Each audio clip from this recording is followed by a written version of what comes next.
আসসালামু আলাইকুম everyone, welcome করছি নতুন আরও একটি ভিডিও দেখার জন্য। আশা করছি সবাই ভালো আছেন। আমার আজকের ভিডিও আপনাদের জন্য ঝরঝরে সাদা পোলাও।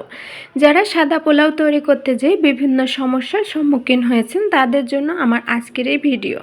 আমার এই ভিডিওটি মনোযোগ দিয়ে দেখতে থাকেন, তাহলে আপনারা পারফেক্টভাবে ঝরঝরে সাদা পোলাও তৈরি করে নিতে পারবেন খুবই সহজে। তাছাড়া আমার এই ভিডিওতে সঠিক মেজারমেন্ট সহ ভিডিওটি বা পোলাওটি রান্না করে দেখানোর চেষ্টা করেছি। আশা করছি ভালো লাগবে। প্রথমেই আমি এখানে চালটি মেপে নিচ্ছি। এখানে চিনি গুঁড়া পোলাও চালই ব্যবহার করেছি। আমি যে কাপটা হাতে দেখতে পাচ্ছেন, এই কাপটা 3 কাপ পরিমাণ চাল এখানে আমি নিয়ে নিয়েছি। এই চালটি এখন পানি দিয়ে ভিজিয়ে রেখে দেব 5 মিনিট। তারপর ভালোভাবে ধুয়ে এটি পানি ঝরিয়ে নিয়ে নেব। ততক্ষণে ভিজতে থাক চালটা, এতক্ষণে আমি এদিকে পানির মেজারমেন্টটা নিয়ে নিচ্ছি। এখানে যে কাপ দিয়ে চাল আমি মেপে নিয়েছিলাম সেই কাপের 6 কাপ পরিমাণ পানি এখানে নিয়ে নিচ্ছি। এখানে অবশ্যই আপনারা যে কাপ দিয়ে চাল মাপবেন সেই কাপের ডাবল পরিমাণ পানি এখানে আপনারা নিয়ে নেবেন। 6 কাপ পরিমাণ পানি এখানে নিয়ে নিয়েছি।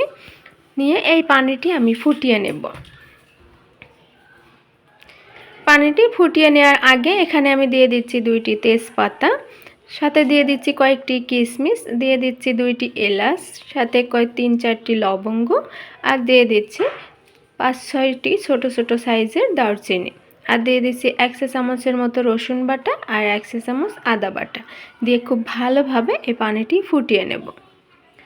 এখন চলে এসেছি পোলাওটি ভাজার জন্য, অর্থাৎ চালটি ভাজার জন্য। চালটি ভালোভাবে ধুয়ে পানি ঝরিয়ে নিয়ে নিয়েছি। এখন এখানে পরিমাণ মতো তেল দিয়ে পেঁয়াজ দিয়ে দিচ্ছি। প্রায় 1 কাপের মতো পেঁয়াজ কুচি করে নিয়েছি। এই পেঁয়াজটা আমি ব্রেস্তা করে নিব, অর্থাৎ লাল বাদামি কালার করে ভেজে নিব।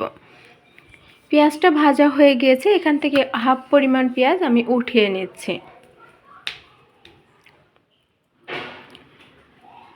অর্ধেকটা পেঁয়াজ ওঠানোর পরেই এখানে আগে থেকে ধুয়ে পানি ঝরিয়ে রাখা চালটি দিয়ে দিচ্ছি।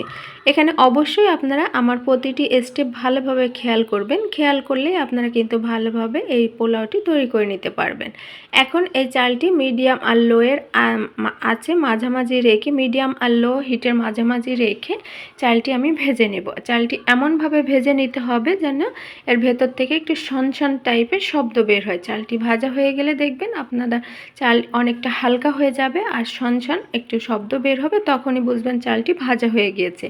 কথা বলতে বলতে এর ভেতরে আমি লবণ দিয়ে নিয়েছি। আমি কিন্তু পানিতে কোনো প্রকার লবণ ব্যবহার করি না, এই চাল ভাজার সময় লবণটা ব্যবহার করেছি। এখন আমার চালটি ভাজা হয়ে গিয়েছে, দেখতেই পাচ্ছেন চালটি আগে থেকে কতটা ঝরঝরে হয়েছে। এখন এটি আমি চুলা থেকে নামিয়ে যে পানিটি ফুটিয়ে নিয়েছিলাম সেই পানিটি দিয়ে দিচ্ছি। পানিটি চলে এসেছে এদিকে, আর এদিকে চালটিও ভাজা হয়ে গিয়েছে। আমি ভাজা চালটা পানির ভেতরে দিয়ে দিয়েছি। দিয়ে ঢাকনা দিয়ে ঢেকে নেড়ে চেড়ে দিব। ঢাকনা দিয়ে ঢেকে রেখে দিব পানিটি শুকিয়ে আসা পর্যন্ত। এই পর্যায়ে চুলার আঁচটি আমি একবারেই লোতে করে দিয়েছি।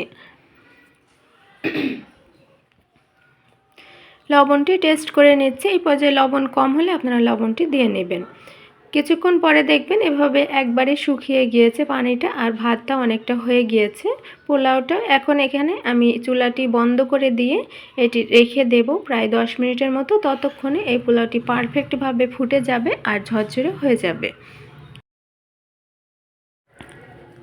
আমার পোলাওয়ার কালারের এমন হওয়ার কারণ আমি যে পাত্রে তরকারি রান্না করি সেই পাত্রে দিয়ে রান্না করেছি, এজন্য পোলাওয়ার কালারটা এমন হয়েছে। আপনারা একেবারেই যে নতুন পাতিলে রান্না করেন তাহলে কিন্তু পোলাওটা আপনাদের ঝরঝরে বা সাদা হবে।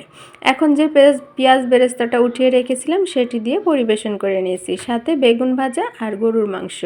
তো ভিউয়ার্স, আশা করছি ভালো লেগেছে আমার আজকের ভিডিও। সবাই ভালো থাকেন। আজকে এই পর্যন্তই। আল্লাহ হাফেজ।